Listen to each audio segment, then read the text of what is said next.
Right, joining us on the Boxer and Gerson guest line, Brian Baldinger, presented by our proud partner, Golden State. Serving the Bay Area for 3 generations. Building better starts with Golden State. When you succeed, we succeed. Visit GoldenStateLumber.com. Baldy joins us as he does every single Tuesday at 7:30 a.m. Good morning, Baldy. What a weekend of football. You have Mahomes and Allen in Buffalo. Lamar Jackson doing his thing against the Texans. You had a fist fight between Tampa Bay and Detroit out in Motown. And, of course, the Niners surviving against the Green Bay Packers. So a lot of people have had a lot to say about Brock Purdy and Kyle Shanahan. Let's start with the quarterback. What was your big takeaway for Brock Purdy's performance Saturday night against the Green Bay Packers? Well, ultimately, he takes them on a game-winning drive. And the stat that they put up in the game is alarming, that Kyle Shanahan was 0 for 30 when going into the fourth quarter down by 5 or more, and that's what they were. So he eliminated that stat. That was ugly. I didn't know about that. But anyways, look, he missed a lot of throws. And was it rust? Was it the weather? Was it he's got a glove on, he's got a glove off, he's not sure? All those things I think are a factor. But he missed throws that he doesn't, whether it's a swing route to McCaffrey out of the backfield, just throws that you don't see him miss. Second throw of the game, he throws it right to Darnell Savage. I don't think you ever saw him. Like that, those kind of things were a little bit uncanny. So, do you chalk it up to just rust and not playing in a few weeks and then getting back on a soggy, wet, conditioned field against a really good team that does a lot of things? I think it's a combination of all those things. So, obviously building off that final drive, what switched for them? I didn't think he saw the field particularly well. I thought he was just the most inaccurate he's been in a long time. But he completely regrouped. What was the difference in that fourth quarter? Well, he was accurate with the ball. The very start, just throwing it to Jennings on a little boot, put it right on him, 7 yards. A couple checkdowns to McCaffrey. But the big throw, honestly, was the one to Conley where you go, where did that come from? The guy had 3 catches all year, and he catches that 17-yard, square out, and he throws it on timing, and he put it exactly where he had to put it. I think they kind of stepped away from throwing the ball in the middle of the field like he had been doing, and so I think the throws were a little less dangerous than they typically are, but that's how they like to attack. They like to attack the middle of the field. He made a number of those throws to Jennings in the game, but I think it was just the simplicity of it, going, look, we got 6 minutes. Let's bleed this clock. We don't have to rush anything. Let's stay on schedule. Let's don't have any negative plays. So we'll check it to McCaffrey for 5, and we'll roll out. And if nobody's there, we'll run it for 9, And so I think it really just said, this is our drive. Let's just execute it, a play at a time. Let's don't put ourselves behind in any situations. And I think that kind of simplified things. You've been one of Brock's biggest supporters. You have been all over him from the jump. It feels like you're kind of taking the foot off the gas a little here on Brock. And jump in if I'm wrong at any moment, Baldy. But are you seeing some things that concern you, or are you just a little clearly that drive was amazing, right? But I can't ignore what I also saw in the Raven game. No, I can't ignore. So where are you at? Be as optimistic as we have been. Or I have been. Yeah. After that performance, he just missed too many throws, and if Darnell Savage and Keyshawn Nixon could catch, we'd be talking about a funeral today. Yes. So you can't just dismiss that. You can't just overlook it and go. This is playoff football. It's different. It's a different speed. Mm-hmm. You're going to get different defenses than you have seen. And so you're going to get unfamiliar opponents like Detroit this weekend. So you're just going to see Detroit does a lot of things that other teams don't do. And so, and he got pressured. He's, like Rashawn Gary is a legit, Kenny Clark are legit big-time, pass rushers. And all of a sudden you're going to get a little pressure. You're going to get hit. You're going to get bumped.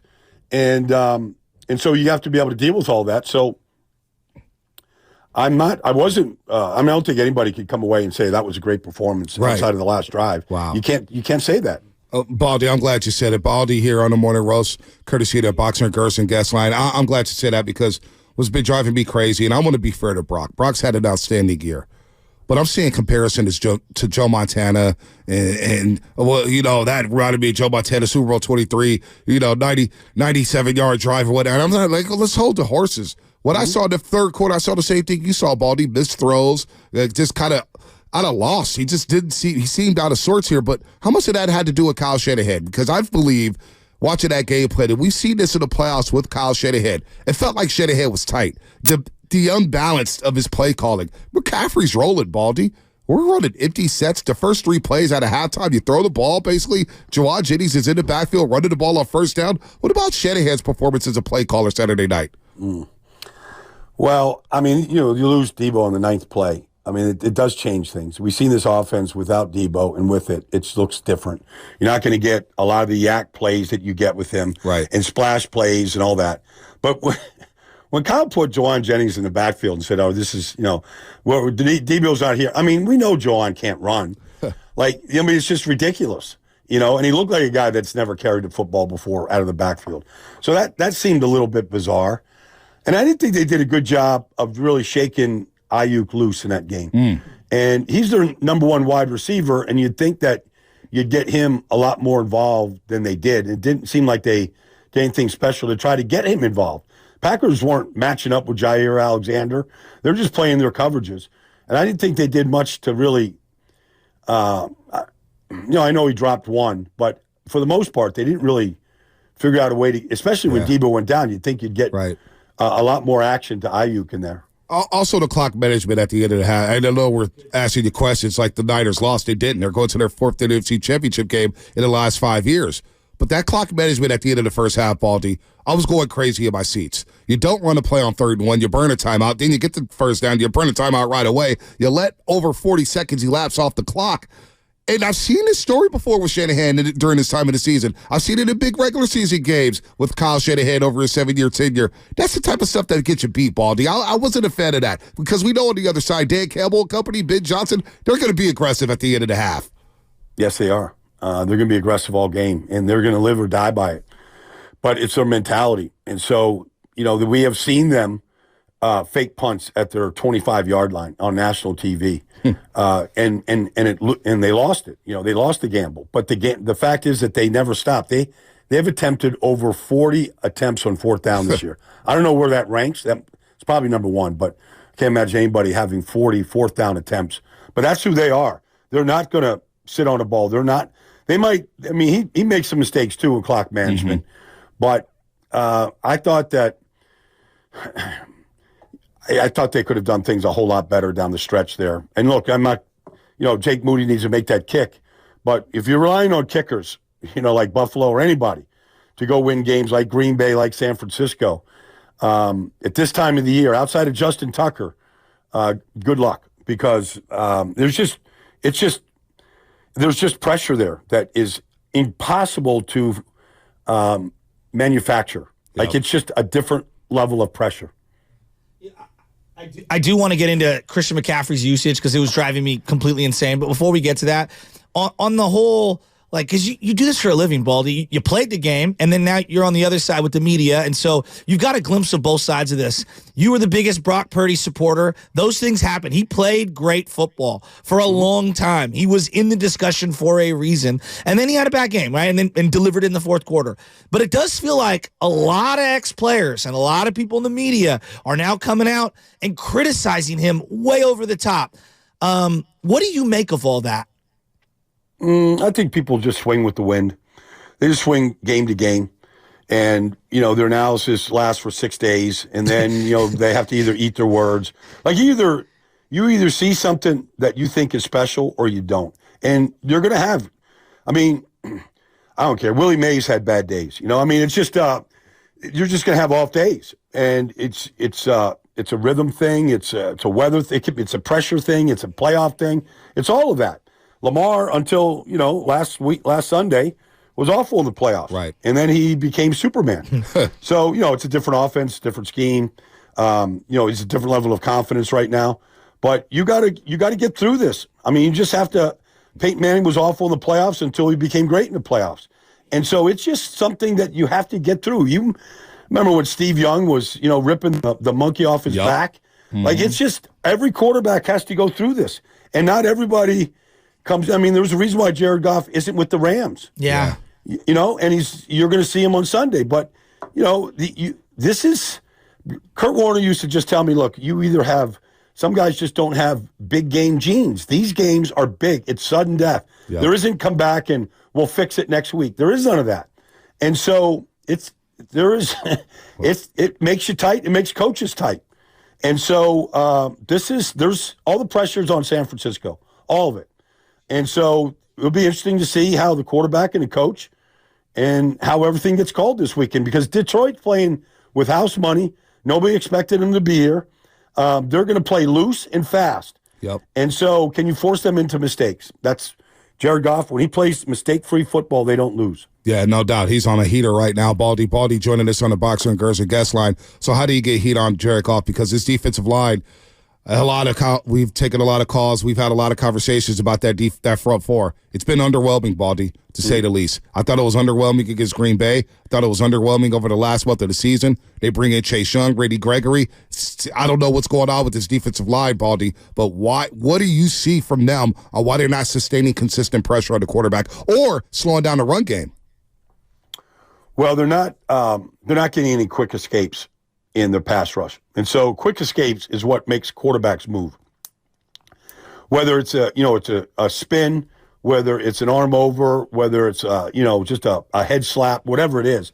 Like quick escapes is what makes quarterbacks move. But right now, you're watching Rasheed Walker's a 7th-round pick out of Penn State. He's just staying in front of Chase Young and Bosa out there. And Zach Tom is a 4th or 5th-round pick. I mean, they're young kids.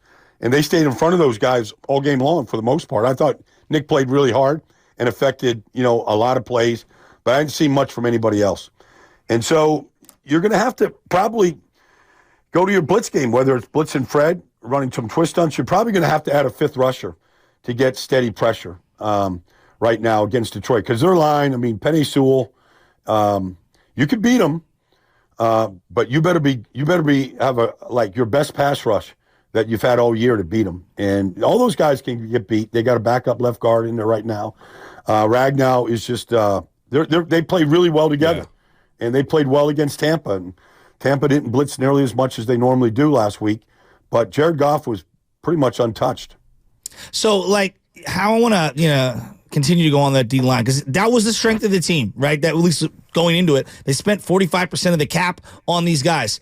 Armstead, Hargrave, you're not seeing much. There was a couple of plays with Chase Young where he didn't set the edge, and the toss play went right in his direction, and he's 20 yards upfield, allowing Jones to just one cut and go, and then Bosa getting chipped and blocked by wide receivers and getting stood up by a wide receiver was shocking to me. Mm-hmm. Yeah. Well, you got to. You just got to play more physical. And you can't let that happen. You can't run toss crack. They ran toss crack, and you got Dontavius Wicks basically blocking Chase Young. There's technique to that. Yeah. You should never get cracked by a wide receiver. First of all, you got to see it. You got to see it before it happens. You got to play with awareness. There's a reason why they got to cut split. And so the linebackers got to be talking. And then when it comes, you can't be surprised by it. Mm-hmm. You can't just run upfield and let Aaron Jones go for 10 yards around the corner. Right. You got to defeat that block at the point and not let yourself get blocked. And that's all technique. And so hopefully those guys are working on it this week, because Detroit runs the exact same play. Yeah. But their running back is a lot faster than Aaron Jones. Yes. Aaron Jones was good in this game. Well, Jameer Gibbs and David Montgomery. Yeah. Aaron Jones is great. But, that 53-yard run, he just gashed him. Yeah. He's off to the races now. But this kid, Jameer Gibbs, he did the exact same thing against Tampa last week. Yeah, Jameer Gibbs is legit. David Montgomery's running hard. That offensive line is physical. They got the wide receivers. They got everything here. Can the Niners win this football game if they don't have Deebo Samuel? Oh.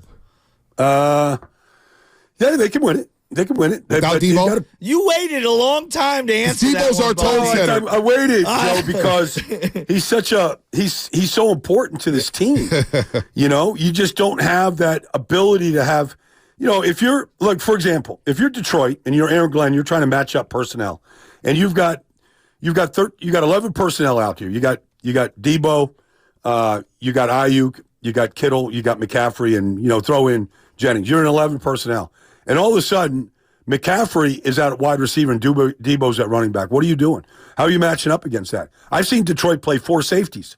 at one time. I don't see any team playing 4 safeties, but they'll play 4 safeties in certain down and distances.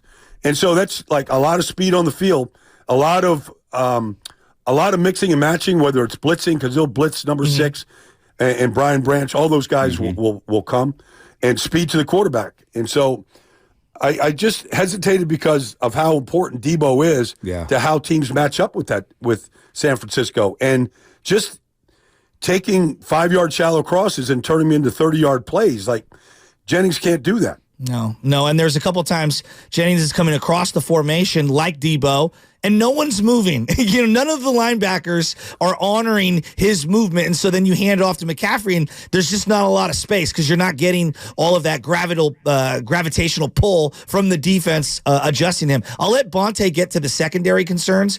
I want to get to CMC since we're on the offensive side here. Baldy, just to me, if you're going to go down in the playoffs, you got to go down with your magic bullet, which is CMC. And 17 rushes in a 1-score game, to me, was like criminal. I could not understand why CMC. You use him all year. You're rubbing him down to the nub during the regular season. And then come playoff time in adverse weather, when your quarterback's not seeing the field and having a rough game, you go away from the run? Am I overstating it? Like it was driving me crazy. I wanted them to run the ball with CMC more. Yeah, well, I think you're not alone. I didn't think they, they didn't have, I don't know, like how you want to mix it up. I thought they converted third downs. They had a lot of. I just think first down. Obviously, the 2 touchdown runs were amazing, but I feel the same way. They've got to just feed him more. Like if they get 25 carries, what's the big deal? Why would you put Juwan Jennings in the backfield and hand it to him when you can hand it to McCaffrey? That was at a halftime, Baldy. That was literally at a halftime. That was the first play out of halftime. It made no sense. You didn't fool anybody. And look, Juwan Jennings had a really good game. For sure. He's a big body, but he's not a running back. Right. Like just the idea just doesn't make any. I was just looking at it and I was laughing. And I'm like, do they know what this foot speed of this guy is? Like, he's not going to stop and make anybody miss. Like, just give the ball to McCaffrey. Yeah, I thought I was taking crazy pills, Baldy. Maybe I had too many drinks. I didn't know what was going on there. I was like, wait, did they just practice that play or they warm it up before after? I don't know. The secondary here, because Detroit does have some weapons. Sam Laporta is legit. He's going to be a good one for a long, long time. Amon-Ra St. Brown, physical, can run every route on the route tree. Jameson Williams is starting to come alive here. So this secondary for the 49ers, what's the best way to match up with Detroit? Is it a lot of zone? Do they eat up zone? Is it man? What do you do against Ben Johnson in this offense in the pass game? Well, do they have anybody that can replace Ambry Thomas? Well, you just can't give up 41-yard pass interference calls to a guy named Bo Melton. You just can't do it. Like, those plays will kill him. And they'll throw. Jameson Williams runs like nobody else in this league. Maybe Deshaun Jackson in his prime. Like, this guy, he takes the top off defense. You have to respect his speed because they will throw it to him. Now, they threw it to him a couple times the other day. But this guy's speed is – there's nobody in San Francisco that can run like him. So you're not going to get anything like that in practice. But this guy just closes cushions faster than anybody. But they do so many things with formations. You got to be really on your P's and Q's when they really walk through this stuff because they do so many things with formations. Like, for example, last week they threw a touchdown pass to Amon-Ra St. Brown from the 9-yard line. And they were on the near hash. Well, they put their twin set to the wide side of the field, anticipating that Todd Bowles was going to blitz, which he did, which means they were going to be a man coverage. And they ran a man beater. But they ran the man beater to the wide side, and it just gives Jared Goff and Amon-Ra St. Brown all this room to work. It's just it's almost impossible to defend. And so, but that's Ben Johnson. Like, he understands the hashes. He understands field position, where you're at, and it's really, really, it's not just clever. It's just what you should do if you're really a great play caller, and he takes advantage of all that stuff. And there's a reason why Laporta looks like he's always open and always on the run and looking like he's the next Travis Kelce. They get him free by formation and motions as well as any tight end in this whole league.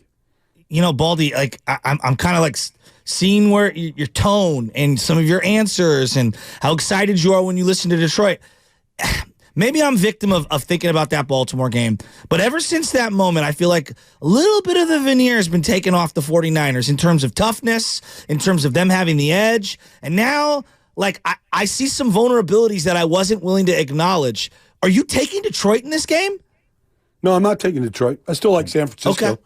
But I think that, if Green Bay was a nail biter, if there's anything left to chew on, you're going to be chewing on. Like, because just the way Detroit plays. Yep. They play really, really fast. They're very creative. They do things that nobody else does. I can't watch a Ben Johnson Detroit Lion offensive game and not see something that I don't see anywhere else. And it's not like that's going to win the game, but they just are so nuanced and game specific to some of the things that they do. Yep. And they have they know exactly what their identity is. And so they're going to pound David Montgomery early. Jahmyr Gibbs had 5 touches in the fourth quarter, went for 75 yards and a touchdown. Like he's going to be the reliever coming out of the bullpen. And when he gets in there, he's usually fresh. And if you make a bad angle, he's going to make you pay for it.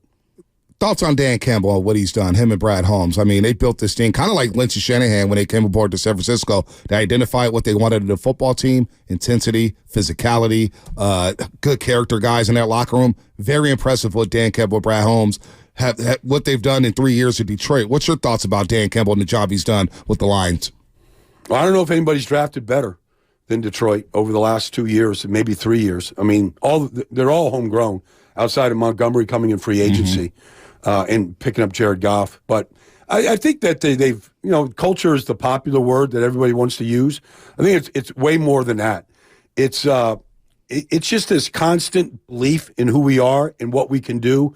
And they really do a great job of blocking out the noise and just keeping it just in the locker room. Jared Goff does. I remember talking to him this summer.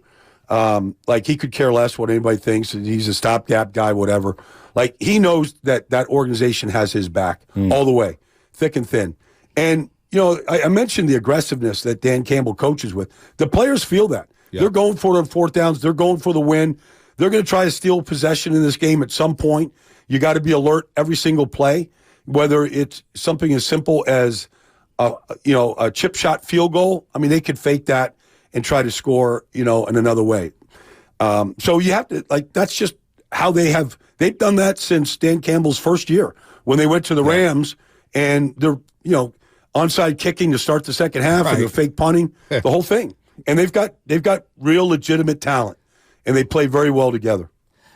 Baldy, you referenced the big game gene. You and Kurt Warner talking about that. Some guys have it, some guys don't. Like, I'm looking up today, all the criticism on Josh Allen. They didn't score for the last 3 drives. It's like the guy was carrying that team, it felt like, and just needed somebody else to make a play.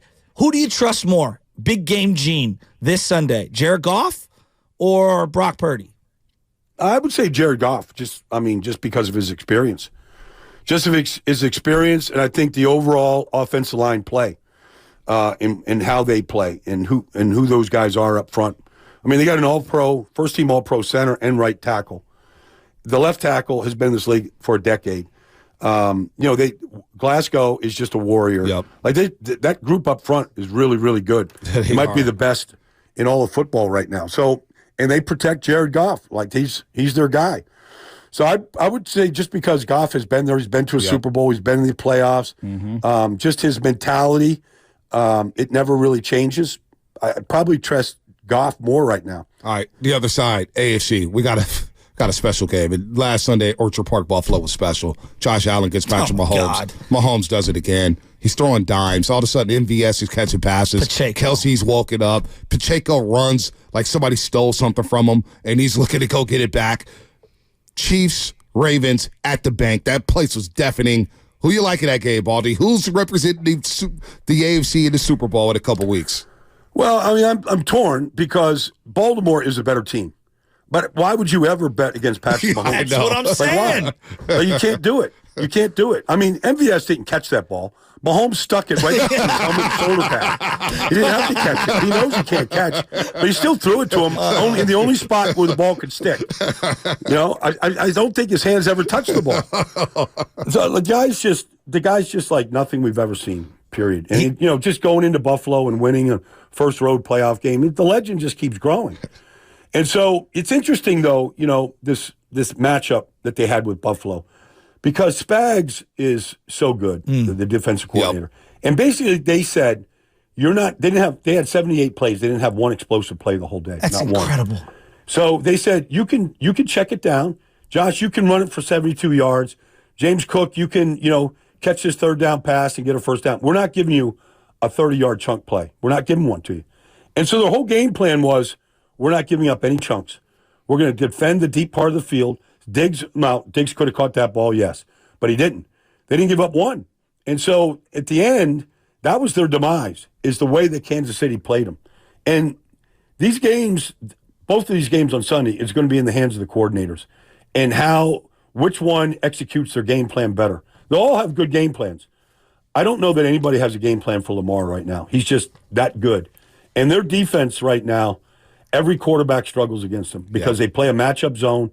You never know what they're doing or what they're in until the ball's snapped. There is you can run all the motions you want. It has no effect on what they're doing. None. And so they're just very, very good at what they do. And it's going to be tough. I mean, maybe Kelsey and Pacheco and Rashid, maybe that's enough.